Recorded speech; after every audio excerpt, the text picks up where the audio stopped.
Hello and happy Friday, everybody. Welcome to Seminole Sidelines. My name is Nick Carlisle, staff writer and recruiting writer for theosceola.com. And joining me today, sitting right now, well, not literally sitting next to my right, but the camera right here. We could theoretically be in the same place at the same time. Same person, really. At the end of the day, if you think about it, that's Bob Ferrante, head editor of theosceola.com. Thanks for joining me today, Bob. And you and I thought we were going to have an easy Friday, super low key, nothing newsworthy really happens. We're just going to go about our business. And then bam, around 12 o'clock today, 12 o'clock noon, Florida State has lost their only running back commitment of the 2026 cycle, a prized recruit in composite four-star Amari Thomas, who decommitted from Florida State after being committed for, doing the math in my head, we're English people around here, 7 months since January. And it seems like with how that commitment came about, it's like, oh man, this is going to be one strong commitment. I mean, visiting back-to-back junior days, ended up pulling a trigger on an early commitment to David Johnson, Mike Norvell, and Gus Malzahn. This commitment, maybe not a surprise in terms of how it came about, as South Carolina made a huge push into the summer, Bob, and really emerged as the team that was probably, I'd say, definitely the biggest threat out of a host of schools that previously were coming on a little strong for Amari, but South Carolina really emerged as the major threat here. It's not the fact that the decommitment happened. I think the timing is the thing that kind of surprised me the most, because theoretically you're in the middle of a dead period right now. Florida State maybe a little bit concerned about the commitment heading into official visit season, but you thought that they would have made it through that first storm, collect yourselves, get ready for the fall when the results on the field and schools start really pushing hard for some of your commitments. You would have thought that Florida State kind of made it through that initial storm. How surprised are you by the timing of this decommitment, and kind of where's your head at in terms of what this means for this entire class? I think Amari's commitment, looking back to January, came at a really good time, because it felt like it was an early commitment to help build this 2026 class, to help, maybe show other four stars that this was a place that's getting back on track. And I also thought Amari would end up sticking early on, just because he's a local guy, a Mariana kid from about an hour away. Yeah. Now at Bluntstown, just down the road from Mariana. So it felt like he had been here so much that he was that local prospect that had some Florida State kind of in his heart, that this was the place that he felt like he was destined to be. The bummer is, did other running backs along the way not come to Florida State and make commitments elsewhere because, they wanted to be the one running back in that class? I'm not saying that's a Jay Lamar. I'm not saying it's another guy, but as the dominoes kind of went, it's not like quarterback dominoes, but I do think running backs sort of look at the depth chart, look at the opportunities. You're thinking as a running back, is it a 3-year window, this and that? I wonder if it's just bad timing as far as Amari backing off here in mid-July. I almost have to question, is this not only a late push by South Carolina, is it a rev share NIL push, too, from South Carolina? Is that something that could be in play here? Yeah, it's something that you have to consider for sure. We don't know the specifics about any NIL contract or anything, what exactly the numbers were, but that could be one of the possible factors in this, Bob, because what we do know is that Florida State does have a lot of money invested and involved in Ousmane Kroma.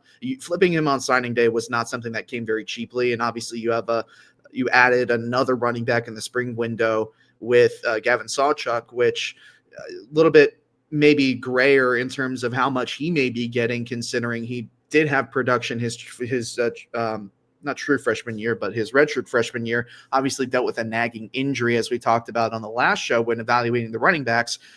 That could, so ultimately, let's say that South Carolina did invest a little bit more money, made him a little bit more of a monetary priority at a position that they maybe feel like they need. That certainly could be a factor in things. But I think it's something that you touched on that's really important is that Florida State was pursuing a second running back in the class, or at least it appeared like they were going to make a strong play for some of the bigger fish in the state in both, well, Florida and Georgia.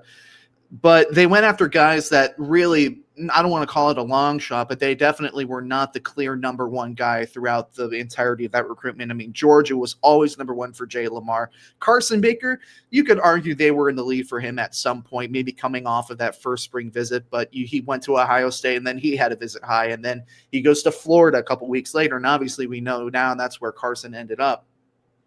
I think what makes this so devastating is the fact that you have had him committed since January. He has been on campus multiple times, and he has been very consistent in how he felt about not only Florida State, but the coaching staff and where they were and how that suited him at the time.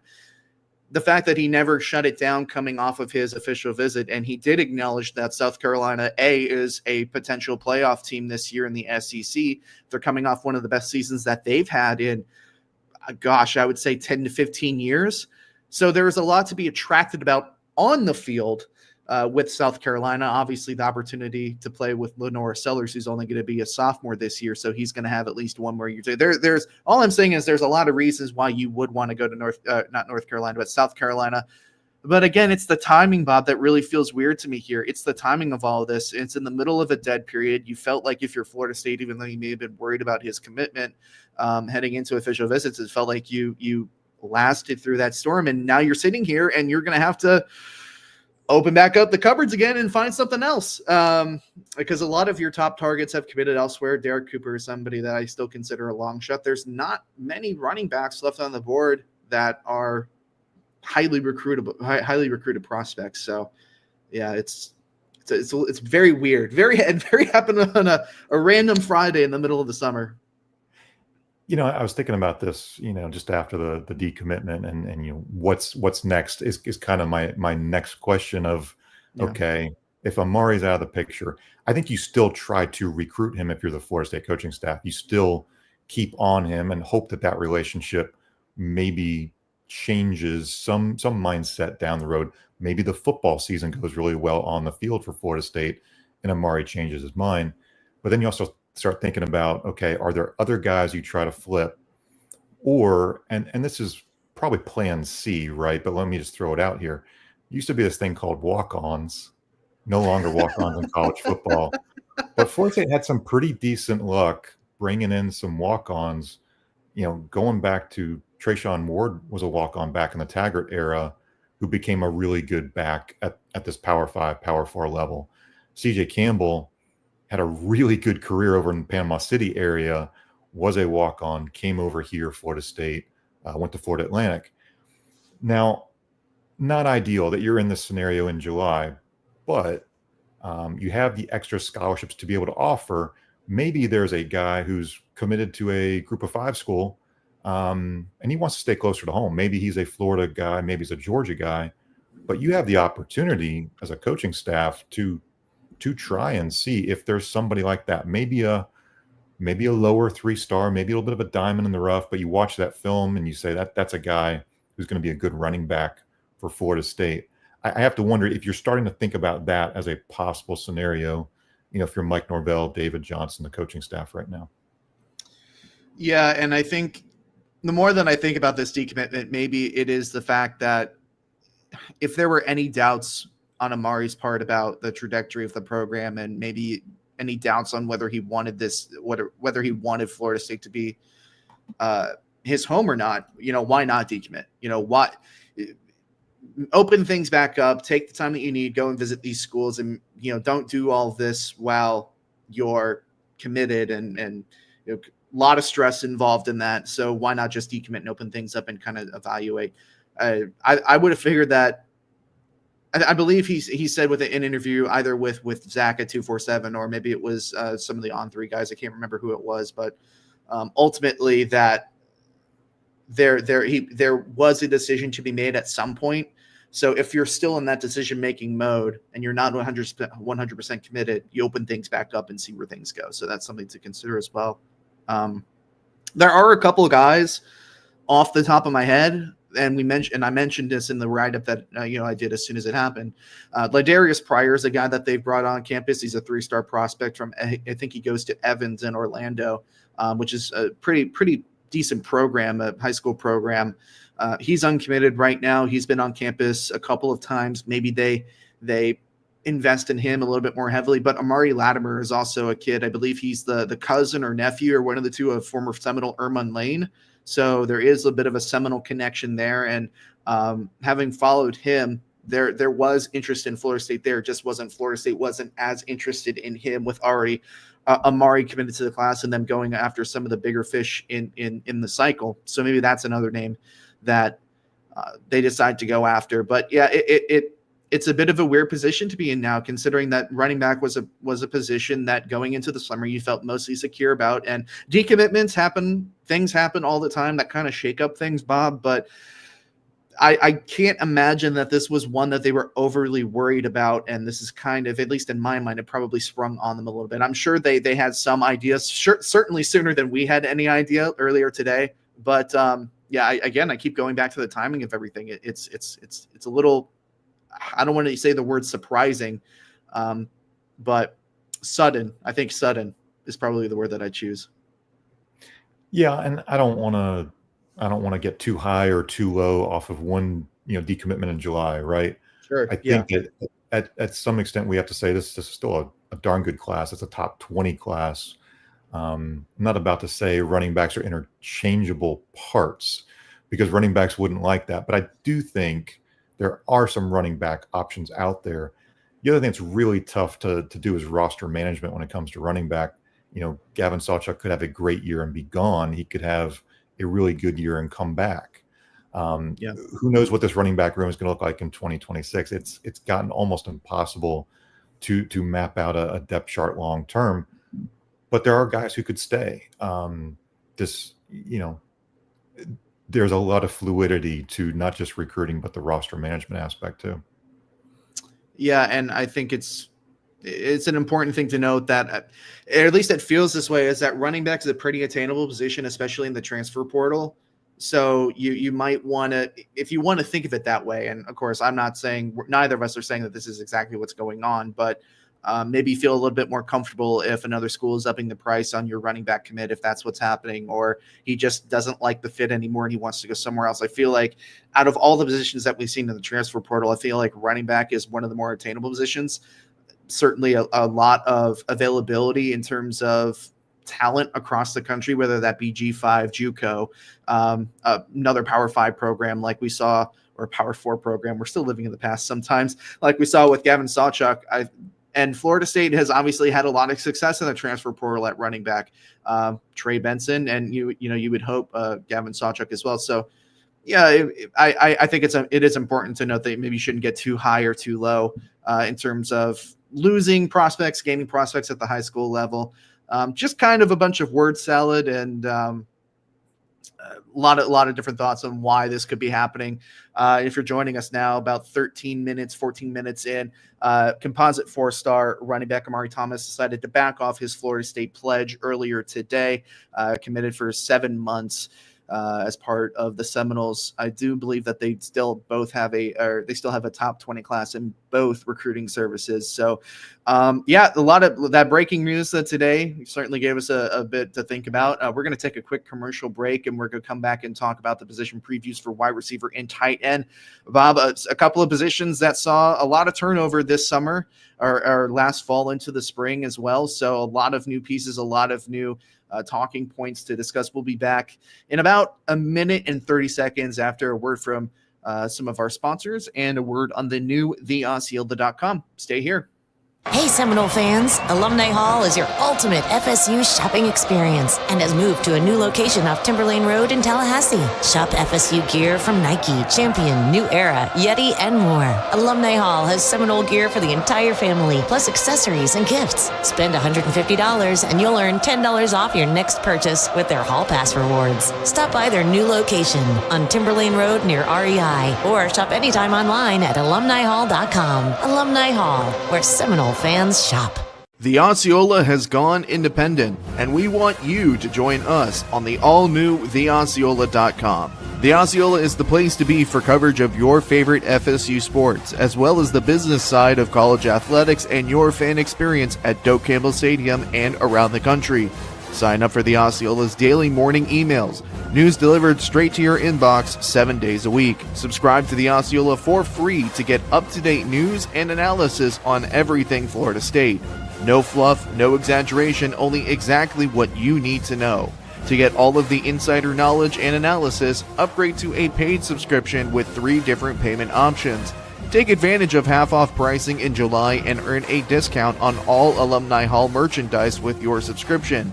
Annual subscribers get 2 months free, and founder subscriptions earn 2 free memberships to give to friends and family. There's no better time than right now to join the Osceola. Go to www.theosceola.com now to join a leading source for FSU coverage, informing you for over 45 years.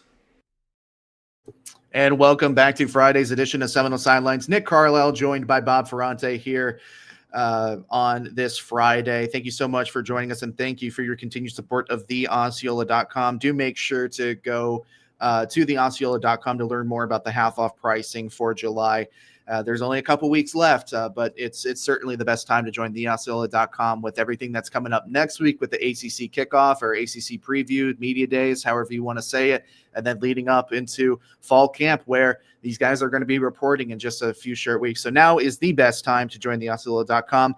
And it's always a good time to talk some ball, talk a little position previews as we head into fall camp. If you missed the show on Wednesday, we covered the quarterback, running back, and offensive line. Now diving a little bit into some of the more skill positions, wide receiver and tight end. Bob took care of the wide receiver position that was posted yesterday. Kurt Weiler posted his analysis of the tight end position earlier this morning, but I do want to start with Bob with the wide receivers, a position that, let's be frank, it was a huge pain point last year. A lot of dropped passes when the balls did get to the receiver. Not a lot of productions outside of Ja'Kai Douglas, who, of course, is now out of eligibility. Your other leading receiver, Malik Benson, jetted off to Oregon. But you did get some returns from the West Coast as well. USC transfer Deuce Robinson is a guy that I know that Gus Malzahn is extremely excited about. A lot of people are excited about. Is that the guy along with Tennessee wide receiver transfer Squirrel White? Are those two guys, is it necessary for them to have the season that we expect them to have? Or do you think that there is a world where the production and some of the younger talent behind those two guys is actually able to meaningfully contribute to this room this year? I don't think it can be all on Deuce Robinson's and Squirrel White's shoulders. I think they have to be the leaders, the productive guys. But really, I think this room is going to go as you see a Javon Boggs or some of these now 5 of the second-year Seminoles, when you include a Mekhi Danzy from Florida High being a running back turn receiver. I think the depth of this room is going to really be evident what you see with Elijah Moore, a really tall 6'4" target who we really liked a lot of what we saw of him in practice. He's there's a lot to like. I still question, what these guys look like as perimeter blockers. I think that's always going to be a storyline. If the run game is going to be paramount for Mike Norvell and Gus Malzahn, how you block on the perimeter, how much you care about that to make sure that the short runs become longer runs, to make sure that the short passes to a Jalen Lucas get sprung a little bit longer. I do think that benefits a taller, more physical receiver, such as a Deuce Robinson, Elijah Moore, but it's not limited to those guys. I think I'll be very curious, as camp opens, who really wants to be that blocker type Because I think there's just a collection of a lot of talented guys, but we don't know who's going to take that next step forward and be in the first team 3 receiver set, who's going to be in that next group. I think we could almost argue how many other guys might be in the mix week to week. It could change week to week. I think we've seen that throughout the Norvell era too, that it's not just been one guy every Saturday. It's been perhaps a couple different guys. In the Keon Johnny days, it was a lot of Keon and Johnny, but without 2 guys like that who are firmly established, it's a room that's going to be looking at depth, looking at that depth to provide the production, I think. Yeah, this could be a real breakout year, I think, for Elijah Moore. Elijah Moore came in last summer as a late enrollee. I guess, well, is it really late? I think the traditionalists would have said normal enrollment. Of course, now with early enrollees that get here late December, early January, it skews the lines a little bit. But let's just say that he was a little bit late. He still thought when we talked to him last summer that he was going to be able to crack that rotation. Very optimistic. And sure, when the youth movement took over that team last fall, we thought, well, maybe he actually will see the field. And he did see the field a little bit, but not enough to obviously burn his shirt. What do you think the potential is for Elijah Moore breakout this season? Because we know and we have seen in the time that we were watching practices, Norvell got on Elijah a lot. And while you feel like, oh man, Elijah must be doing something wrong, to the trained eye, that shows to us that Mike Norvell is really invested in that player and he sees the potential. When he sees that potential in you, he has the tendency to ride you a little bit harder. We saw that a lot with Elijah last fall, but it was really a thing of allowing the maturity to start to click in, get a little bit more reps, a little bit more strong, a little bit stronger, a little bit more well-developed. What do you think the potential is for an Elijah Moore breakout this season, if there is going to be one?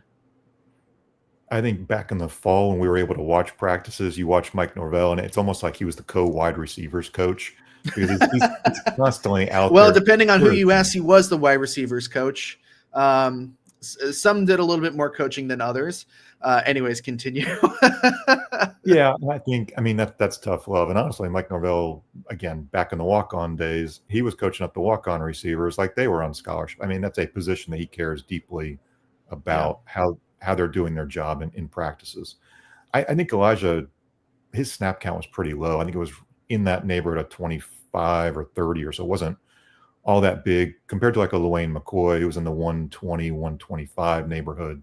It looked like Luane was a little bit ahead. And maybe part of that is he enrolled early. And that's just a little bit of a difference there. I like Elijah.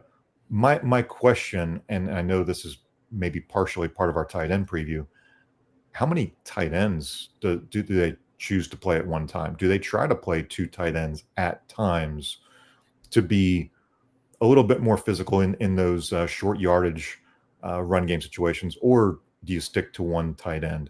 I don't think we have a true answer yet what Mike Norvell, what Gus Malzahn would prefer there. If you go 2 tight ends more, you're pulling a receiver off the field is what I'm getting at. And also you got to figure out a way how to get Jalen Lucas out there as a playmaker, a guy who's got that creativity. So I guess when it comes back to Elijah, I like him. I think he could be a 25 catch guy. I think he could put up some good numbers. I just don't know what the snap count looks like. Not yet, because you don't know the personnel groupings that this coaching staff might prefer. Sorry. Yeah. And I think you bring up a really good point is that there's actually a lot of younger guys on this offense, especially in the wide receiver and tight end room, that could be very flexible in both of those positions, almost hybrids, if you will. I mean, recruiting services didn't know exactly how to classify Tayshawn Gelsey, whether he was a tight end or a wide receiver. Same with Chase Lofton, who really he was more characterized as a tight end, but he definitely has the body and he's definitely more of a pass catching guy to where, okay, you line him up at the outside or maybe put him in the slot as a really dominating bigger guy, especially in run sets that are running to the outside or swing plays or however you want to use him. How they use these bodies that are kind of just in the middle, I think that's going to be something that's really interesting. I think LaWayne McCoy is somebody that maybe we often forget, as he was a vital part of kind of that youth movement last year. And we're talking about Deuce, we talk about Squirrel, we talk about some of those younger guys that may have a chance to shine, like BJ Gibson. What's he going to look like after missing some time earlier this spring to obviously pursue football? And what's Mekhi Danzy going to look like, obviously shaping or coming over from the running back room? I do want to go quickly through here because there was actually a lot of departures and arrivals in that room over the fall and the spring. Hakeem Williams transferred to Colorado. That one certainly has to sting for Florida State fans. It's just so much promise and potential that whether hampered by lack of development or injuries, it just didn't work out for him here. Jordan Scott arrived in December via junior college and then transferred to Maryland in the spring. Definitely disappointing from that regard, but if he doesn't have what it takes to make it here, and you can't make that transition as easily as you thought you were going to be able to, best to move on. Malik Benson transferred to Oregon. Deuce Spann transferred to Pittsburgh. Darion Williamson transferred to Miami of Ohio. Jalen Brown transferred to Arkansas after being kicked off the team for some mischievous activities. Let's just put it that way. Kentron Portier, eligibility expired. Ja'Kai Douglas, eligibility expired. And then, of course, we already talked about Deuce Robinson. Squirrel White coming in from Southern California and Tennessee. A transfer that we haven't talked much about is Gavin Blackwell. Bob, what are your expectations for Gavin this year? Because his production, and I think he would even agree with this, definitely not where he would have even wanted it to be at North Carolina, whether that be due to injury or just the lack of an opportunity. You bring him in with the possibility of getting more than you actually bargained for in terms of the production that he can provide. He's going to be that veteran presence in the room, or one piece of a veteran presence. What is the ideal situation for Gavin Blackwell? What do you think the Florida State coaching staff would accept getting out of him, I guess? What's that limit? 100 yards, 200 yards, 300 yards? Where do you feel like they're kind of sitting at in terms of expected production? I think the big thing with Gavin Blackwell is if he's healthy, he's going to be able to learn and contribute. That's what slowed him down, has been injuries throughout his career. I think he listed off, a bunch of them early in his interview with us, a month or so ago. I haven't penciled in Gavin as a starter just because I feel like that's Deuce and Squirrel. Like, truly, to me, they're going to start in a 2-receiver set. They're going to be 2 of the 3 in a 3-receiver set. To me, the question with Gavin is how fast can you learn this offense through the workouts in the offseason with Tommy Castellanos? How quickly can you get acclimated? I know he said there's some similarities in North Carolina's offensive scheme.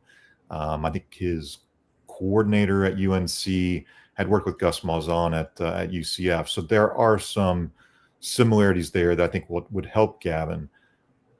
I called it a low risk addition just because I think he can only do well for you. At the worst case is he's taking some snaps away from some younger guys. But if you feel like the younger guys are ahead of Gavin Blackwell, I think we could see those younger guys get those opportunities at least early. So this is how much is he available still becomes my number one question for Gavin Blackwell. And one of those younger guys that we've heard a lot about is Javon Boggs, who I think is quietly one of the more interesting options, or one of the more interesting developments of this offseason, that the coaching staff has had a lot of positive things to say about him. Obviously, he flipped to Florida State very, very late in the cycle, was originally committed to UCF after being committed to Mizzou, after being committed to Ohio State. So he bounced around trying to find a home for a little while. And, Florida State took a while to actually offer him, but they were really concerned about his lack of speed over the top. But you can't take a look at his production and can't deny that he is a productive wide receiver at Cocoa. Obviously, multiple championships at the high school. Records in passing that were broken, or passing yards, receiving yards rather.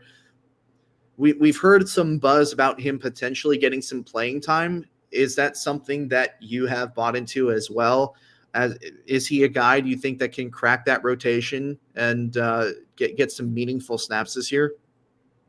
Yeah, cautiously buying stock on it just because, again, he won 3 state championships at Cocoa, an early enrollee.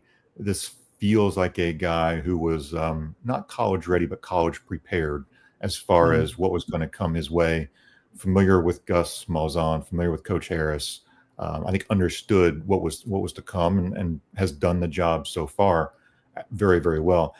I'd still go back to the original, kind of thought to me about what's your personnel, and it will change down in distance and throughout a game. But if they're going to 3 receivers, I would expect to see a lot of Javon Boggs, whether that's early, middle, or late in the year. I think we will see a lot of Boggs.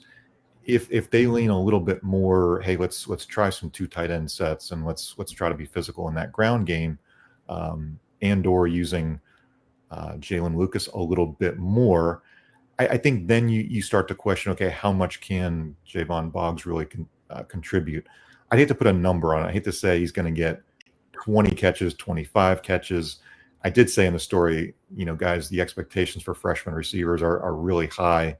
But not since Travis Rudolph have you seen a 30-catch true freshman receiver at Florida State. It just everybody wants a Jeremiah Smith.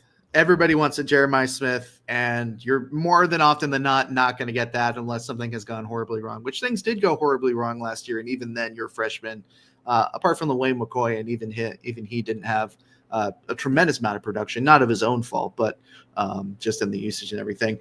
Just quickly, one last word on the wide receivers. Do you think just in general, I know you're not trying to place a number or necessarily any specific stock, do you think that this room is better now at this point than it was last year? Or is it kind of around the same? Yeah, I think without seeing any practice or anything, but this is complete. Right.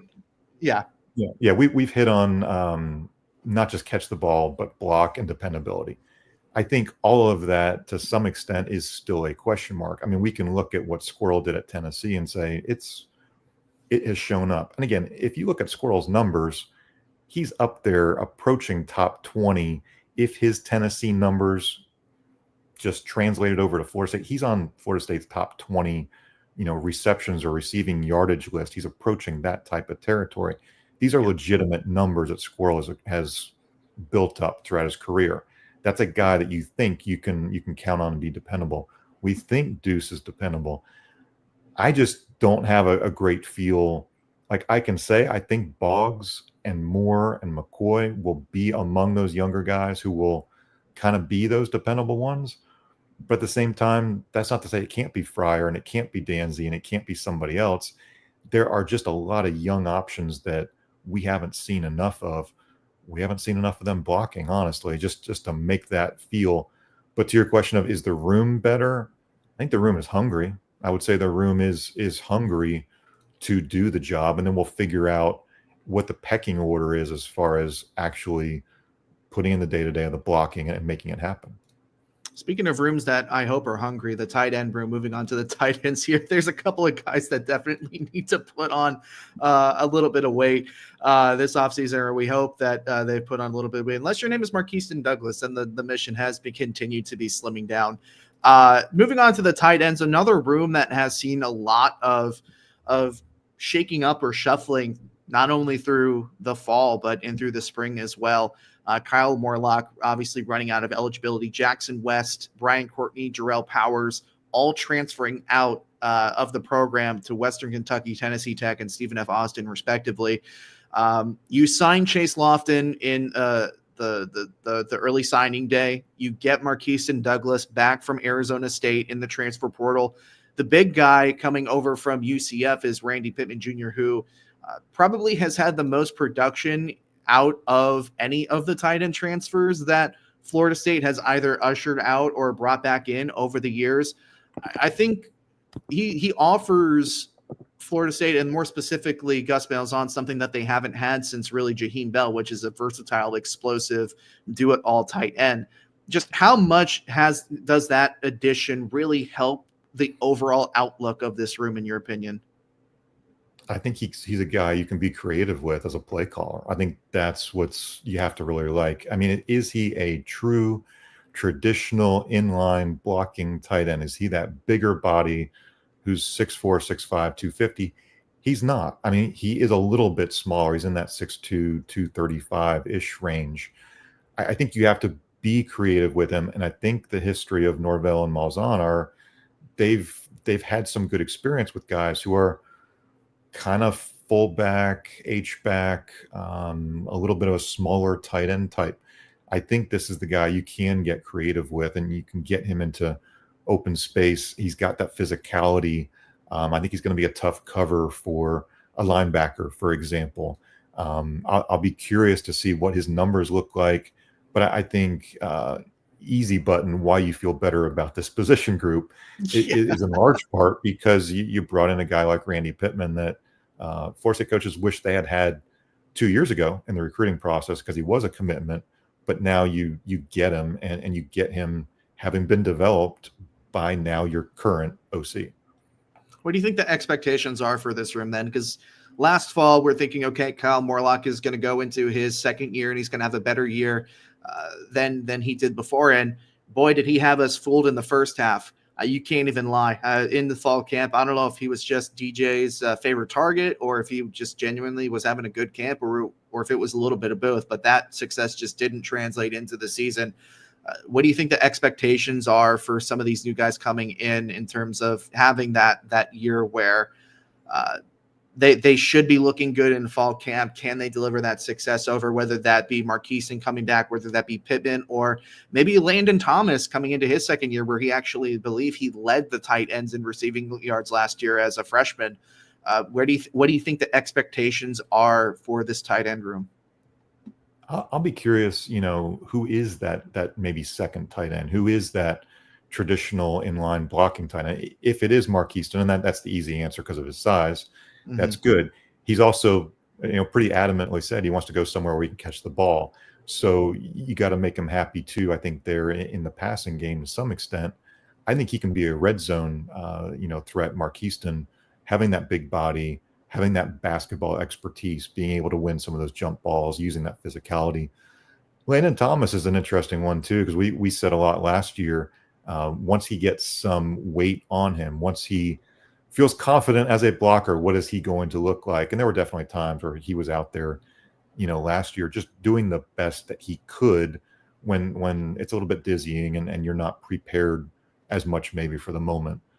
Other question is Amari Williams. Do we see a little bit of Amari here and there? Love the athleticism. Totally understand if he's all on defense. If you decide to throw him out there at tight end, I think I'd be very curious. What's the situation look like, and how do you use him? The wild card being Chase Lofton then too, right? I mean, you watch his highlights and it's enjoyable. He looks like a receiver in the footwork and the great hands.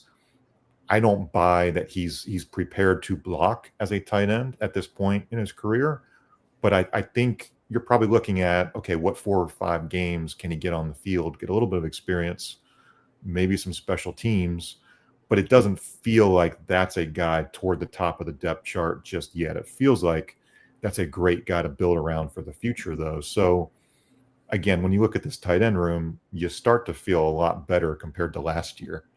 Yeah, absolutely. And I think I'm pretty comfortable in saying that I believe Amari is probably going to stick on defensive end. I think they have done enough this offseason at the tight end position, and Chris Thompson has done a really, really good job. I think they've done enough to where they don't need to use Amari at tight end unless disaster strikes. And again, disaster struck a lot last year to where you had to force some of these guys to play. And I think I would be pretty confident in the fact that Amari is probably not going to see the offensive side of the ball very much. I could be wrong. That's just kind of my assumption on what I've heard and how things are reading in that room. Chase Lofton is a really interesting point because when you take a look at kind of just the height and weight of these guys, he's actually the biggest receiver. He's the biggest tight end in the room. I mean, he's 6'6", 223 pounds as we have him listed. A lot of smaller guys in the tight end room, you're looking at 6'2", 6'4", around there. Still big guys, but he is a huge body. And he did say that he did block quite a bit in his time at Millard South in Omaha, Nebraska. So, but how built is his body to be able to do that? I think that's kind of what you're hitting on there. And then we talked a little bit about it before. Is Tayshaun Gelsey a wide receiver? Is he a tight end? They recruited him at wide receiver. I think that was one of the reasons why he decided to flip his commitment from Florida, among other things. Does he factor in there as well? Just kind of looking through it now.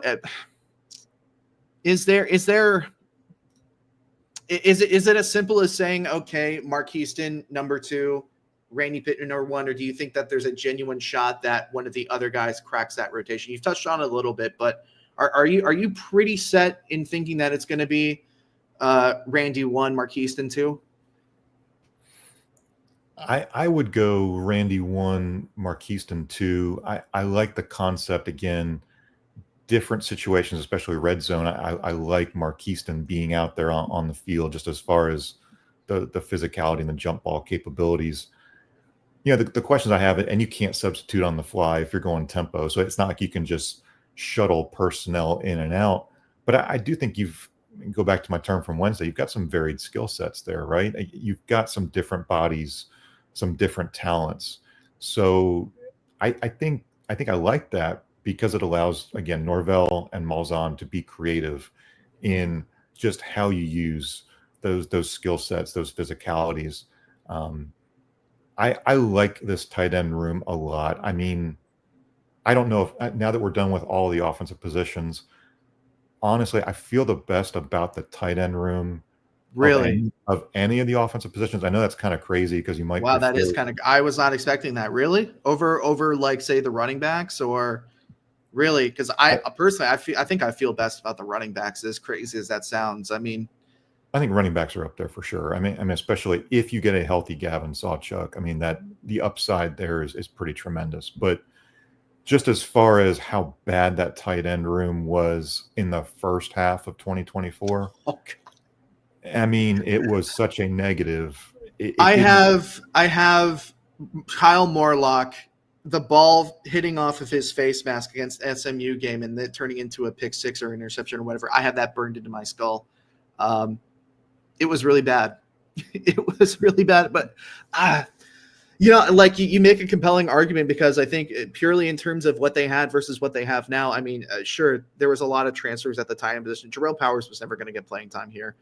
Jackson West and Brian Courtney. I mean, Brian Courtney had been obviously converted over from quarterback at one point, and that just never worked out from him either. So to go from that to where they are now, I do think it's probably the most improved room out of all of them in terms of what they had last year versus what they have now. But I think I still feel better about the running backs. I'm very giddy on what they have in Gavin Sawchuk, and I think that he does have the potential to really turn into a surprise for some Seminole fans. That being said, we have finished all of the offensive position groups in terms of position previews. So we've gone through quarterback, offensive line, wide receiver, and tight end today, running backs early in the week. All of these position previews wrote by the entire Osceola staff. You can find them all on theosceola.com. We're going to be taking a short break on this. We're going to keep working on them, of course. You can expect more position previews over the course of the weekend, but it is ACC Media Week next week. Bob is going to be going to Charlotte along with Jerry. So who knows when those position previews are going to be out. We're planning on a couple this weekend. There's going to be more next week, but we're going to have more content as talking season winds up. Bob, is there anybody that you're looking forward to talking to in particular up there? Obviously, there's a lot of personalities up there at the ACC Media Days, and whether that be coaches, whether that be players, who are you looking to hear do a little yapping? I think Tuesday is an interesting day because Florida State's not talking until Wednesday. So Tuesday, I mean, you can pick the brain of a couple of Florida State opposing coaches.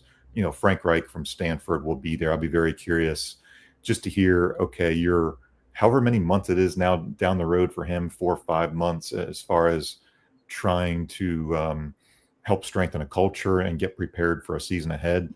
I'll be very curious about that. Miami, Coach Mario Cristobal and some of his players will be there too, Carson Beck. And then, Wednesday will be the big day for Florida State. Mike Norvell and the players will take the center stage early on in the morning. So we'll have a lot of stories and updates throughout the day, on the Osceola.com. Looking forward to Wednesday because that's going to be a big day for us. And then, yes, Wednesday afternoon, we'll do a Seminole Sidelines, kind of in part from Tallahassee and part from Charlotte, as we, kind of document the best of what transpired. Yeah, it truly is the best time to join the Osceola, Bob. I know it's an advertisement. I know we're obviously looking for people to join the tribe here, but this is the best time to join. Truly, it is. Obviously, half off pricing in July. You have all this content coming in at ACC Media Kickoff next weekend, and then into fall camp. If you're hesitating at all, obviously free subscriptions are available as well to give us a try. And obviously you can also stay plugged in here at the Osceola YouTube channel, where you can hear us talk about the content on the site, all the content from ACC Media Days coming up next week. But that should do it for us today on this Friday. Thank you so much for listening and watching, and for all your support of the Osceola.com. We'll be back next Wednesday with another Seminole Sidelines. My name is Nick Carlisle, staff writer and recruiting writer for the Osceola.com, and that is head editor Bob Ferrante. Have a great rest of your Friday, a great rest of your weekend. If it is raining in your part of the world, stay inside, get a nice hot cup of coffee or in a snack or whatever, and bundle up and all that jazz. Thank you so much, as always, for your support. We will see you next time.